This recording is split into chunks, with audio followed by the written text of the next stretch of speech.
Hello everyone, how are you doing? This is MD Tech here with another quick tutorial. In today's tutorial, I'm going to show you guys how to turn off or disable message requests from people being able to send you message requests on your Instagram account. So this should hopefully be a pretty straightforward process here, guys. And without further ado, let's go ahead and jump right into it.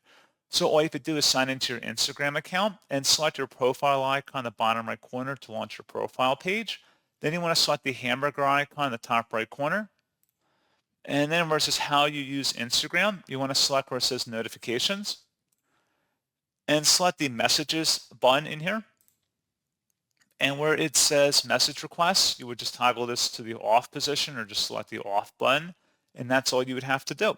So pretty straightforward process on that, guys. And as always, thank you for watching. I do hope that I was able to help you out. And I do look forward to catching you all in the next tutorial. Goodbye.